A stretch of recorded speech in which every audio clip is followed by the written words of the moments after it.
Hey gang, let's talk about slings and rifles.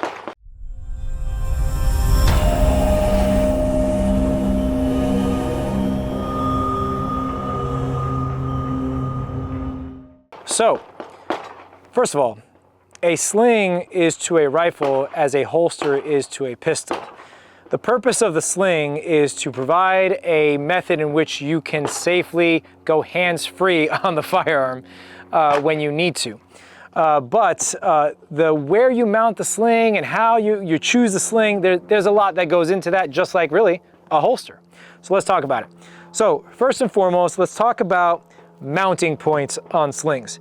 So now what has become wildly popular is the QD mount, the style of mount, where you have essentially this point that goes in and out. You just push the button here and you can pop it out, or you can secure it to the rifle. Quick disconnect is what QD stands for, but you have your QD mount on rifles. Now, we've seen a whole plethora of places where people will mount the rear point or the front point on the rifle.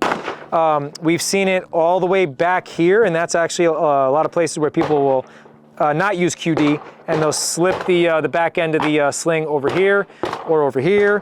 Sometimes people will have a stock that'll receive the QD back here somewhere, and we've also seen it up here. As you can clearly see on this rifle, it is mounted on the end plates of the receiver, lower receiver.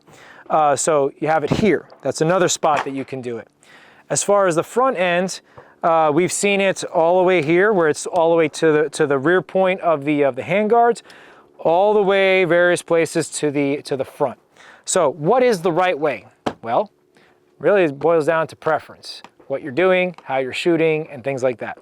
What I'm going to go ahead and show you is what I have found to be the best point for me and the reasons why. Okay?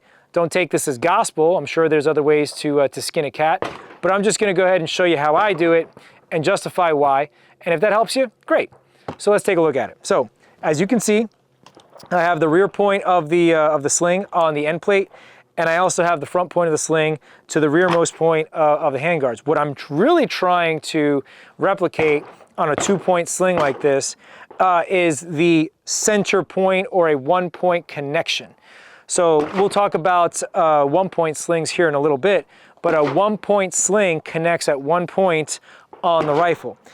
So what I'm trying to replicate easily, if I need to, getting both of them together to have that 1 point on that rifle.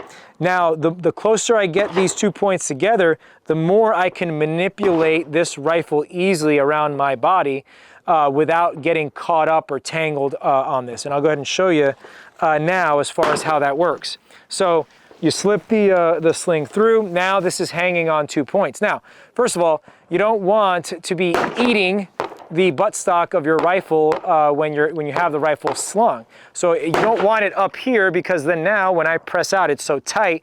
When I press out, I'm not even remotely having this buttstock into the pocket of my shoulder. So you actually just want the buttstock to be about the same height of where that pocket is, where the butt toe will live.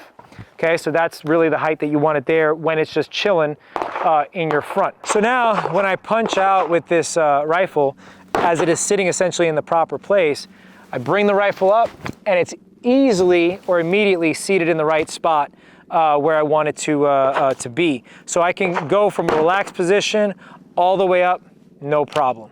Okay, the other thing with this is that if I wanted to manipulate the rifle around, go from left to right, right to left, that kind of thing, I can replicate that 1 point very easily by simply swimming out of my sling, and now by way of like necklace, whatever, I have what is closely replicated as a 1-point sling. A couple things that I can do when I swim out of this thing is I can bring the rifle up, I can change sides, come over, switch over to my support side, switch back over, no problem on that. And then of course I could just swim back in, and then now I have the original 2-point sling setup. So that's where the reason why I have the points as close as they are. Now, if this forward mounting point was all the way over there, I would actually have a harder time doing that. okay? Especially if this is to the front and this is all the way to the rear. Now I have these 2 points. It makes those kinds of maneuvers that much more difficult, okay? So that's the reason why I have them as close as I do. Now, let's talk about 2-point sling and this style of sling where you have your pull tab. On this particular type of sling, I have a pull tab where I can adjust the length of the sling simply by pulling this tab back. So a couple things that I can do with the sling is I can actually adjust the length. So right now it's in a position where it would be fine if I'm just running 2-point operations, just alert, whatever. It's just snug to my body. If I needed more slack, so to speak, then I can actually take this tab over here and pull it back, and then now I have more slack on this sling. Now, if I'm done, and obviously this is much lower, and I don't want this dangling around, and I need to move a bit, I can simply just come over here, pull this tab forward, and now it's snug. So I can adjust the tension or just really the tightness of this sling to my body based on this pull tab forward or this release tab to the rear. Okay, so a couple things that I can do with that sling. Okay, so that's the 2-point sling and the pull tab. Now let's talk about another type of sling that doesn't have the pull tab, but rather a bungee over here. So as I pull out, the bungee extends and comes back on its own. So there is no pull tab on this one. I simply just push out and the bungee extends and then comes back in.